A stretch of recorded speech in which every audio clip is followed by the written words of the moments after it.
In this session, we will discuss about recoverable schedules.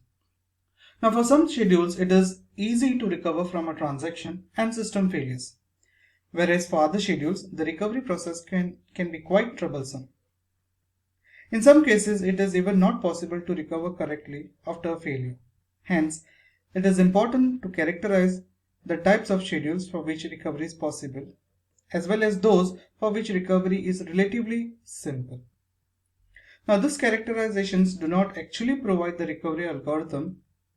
They only attempt to theoretically characterize the different types of schedules. Once a transaction is committed, it should never be necessary to roll back the transaction. This ensures the durability property of transaction is not violated. The schedules that theoretically meet this criteria are called as recoverable schedules. Those that do not are called as non-recoverable or irrecoverable schedules, and hence must not be permitted by the database system. We'll have a look at an example.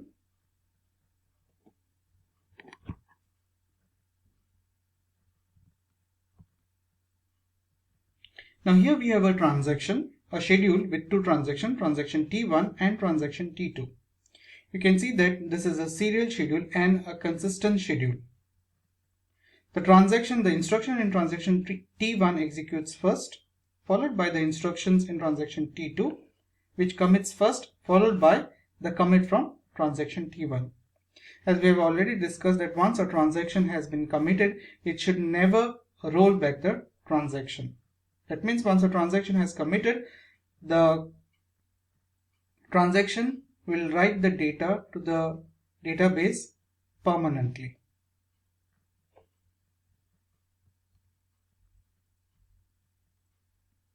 Now, considering the same example, I'll assume that the value of x is initially 20. Now the same schedule, transaction T1, transaction T2. The first operation in transaction T1 is a read operation.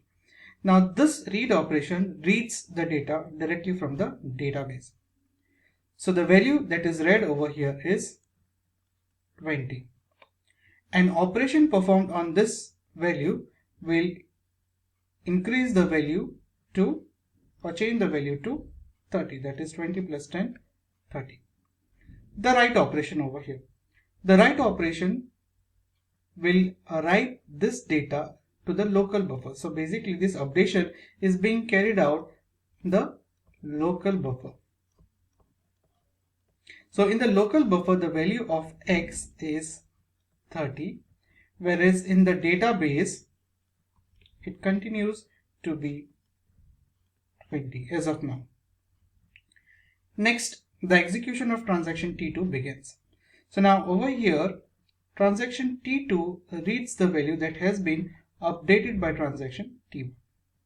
So the value that is read over here by transaction T2 is 30. An operation on this data item changes the value of x to 25 in the local buffer.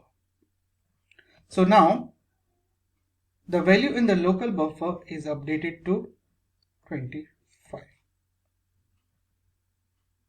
at this step. Next, a commit transaction occurs which updates the value of x to the database. That means now in the database the value is being updated to 25. We see that after the commit of transaction T2, T1 commits. But let us assume now in this case a failure occurs just before the transaction T1 commits.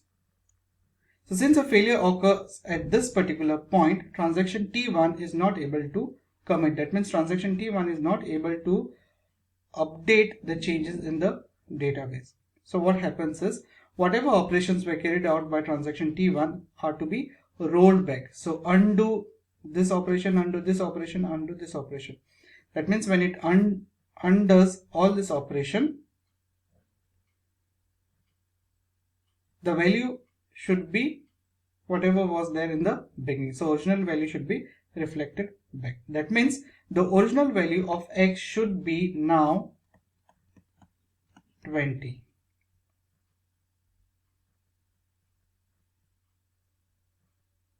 Right? But what has happened over here is transaction T2 has read the value updated by transaction T1.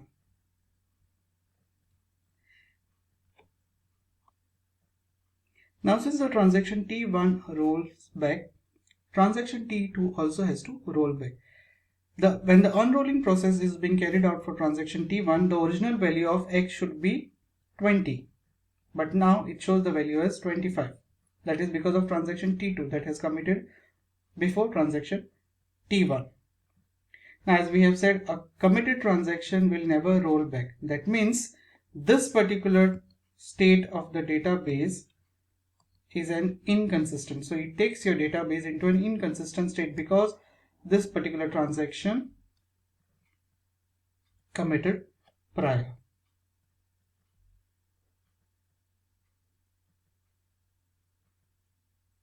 So this becomes a non-recoverable schedule. We'll see some changes to the same example once again. So basically now what is a recoverable schedule? If this example is a non-recoverable schedule, okay, then what is a recoverable schedule? A recoverable schedule is one which can handle failure in between and will guarantee consistency of the database. It will take your database from one consistent state to another consistent state, whereas in the previous example it was taking our database to an inconsistent state because of this set of transactions, this set of operations over here. The same example, what I have done over here is I have changed the commit operation. So what I have done over here is I have shown that the instruction in transaction T1 executes first, followed by the instruction in transaction T2. T1 commits and then T2 commits. Let's assume the same example once again. So we have the value of x to be 20. So here the value of x is 20 since it reads the value from the database.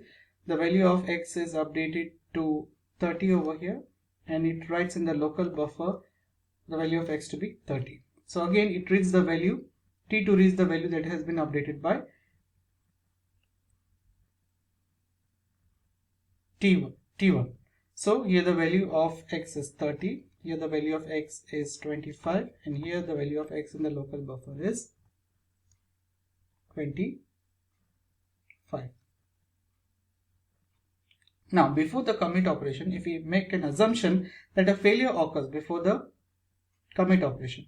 So now in this case what will happen is this has to, since the failure occurs over here, this transaction will have to roll back, and since this transaction rolls back, transaction T2 also will roll back.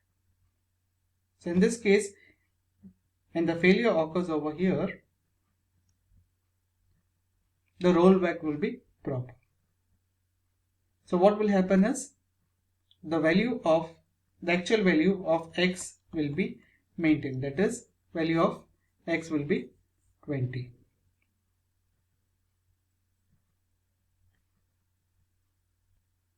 Now continuing with the same example, let's assume if the failure occurs at this particular point. So in this case also the value of x is 20, 30, 30, 30 over here, 25 and 25 over here. So now in this case, let's assume that transaction T1 commits first and then before transaction T2 commits, there's a failure. So now what has happened is in the database, the value of x is updated from 20 to 30. So whereas in this particular case, this particular transaction has never committed. So before committing, it has failed. So what it will do is it will basically roll back all these transactions or all this instructions. So whatever work was carried out by this particular set of operations will be undone, and still even the failure occurs over here, your schedule is in a recoverable state. So this is an example of a recoverable schedule. Okay, so this is a recoverable schedule. Now the question that arises is, how do you identify whether a schedule given to you is recoverable or not recoverable, or non-recoverable or irrecoverable schedule? If you observe this example, there is a dirty read in this particular example. Here there is a dirty read, right? If you go to our previous example with different failures, here also there is a dirty read. So basically, to identify whether a schedule is recoverable or not recoverable, even in the prior examples, you see that there was a dirty read. So now the first thing to identify whether a schedule is recoverable or non-recoverable, you need to know if there are dirty reads in the given schedule or not. So now, if there is a dirty read, or if there is no dirty read, if no dirty read, then the schedule is a recoverable schedule. That means any transaction that occurs in your schedule will take your database from one consistent state to another consistent state. Next, if there are dirty reads in your schedule, if there are dirty reads, then you have to find the pattern of commit. What is the pattern? The transactions committed. Is it as the same as dirty read? If it is as the same as dirty read, that means your schedule is a recoverable schedule. Now what do I mean by this? Okay, we'll go to our previous example and see what it is. Now in this case, the dirty read was from T1 to T2. And the commit is from T1 to T2. If the pattern over here is same, then we call it as a recoverable schedule. Then you can identify the schedule as a recoverable schedule. That is, T2 read the value of T1 and T1 commits first, followed by T2. If we look at the first example over here. Now this was a non-recoverable schedule. This took our database from consistent to an inconsistent state. Now the dirty read was from T1 to T2, but the commit was by T2 first, followed by T1. So this was a irrecoverable schedule. So this is what it means by same pattern of commit as dirty read. If the pattern is not the same, then the schedule is a non-recoverable schedule. We move on to a new topic called as cascadeless schedule.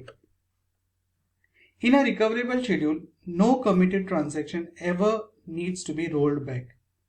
And so the definition of committed transaction as durable is not violated.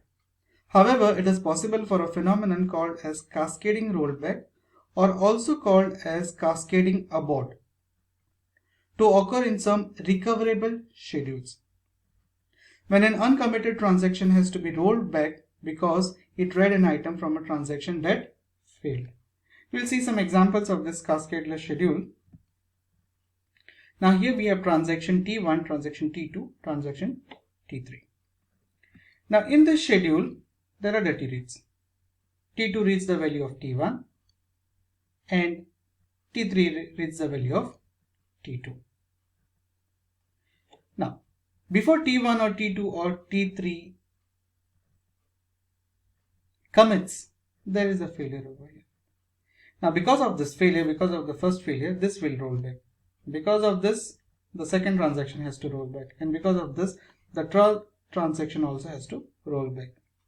Now, a small failure is affecting the other transactions in a schedule. So now we consider a big database, a small failure, and because of one small failure, there will be many other transactions which are dependent on that particular transaction. So here there is a dependency. T2 is dependent on T1, T3 is dependent on T2, and because of a failure in T1, T2 has to roll back, and Because of the same reason, T3 also has to roll back. Now this effect is called as cascading abort, or also called as cascading rollback. So now how do we avoid this cascading rollback or cascading abort? The solution to this cascading rollback or cascading abort is you change the position of this commit statements.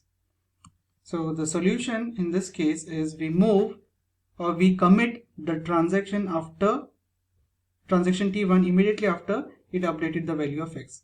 We commit the transaction T2 immediately after it updated the value of X. And similarly, we commit the transaction T3 immediately after it updated the value of X. And finally, we come to something called as a strict schedule. So a transaction can neither read nor write an item X until the last transaction that wrote X has committed. So these types of schedule are called as a strict schedule.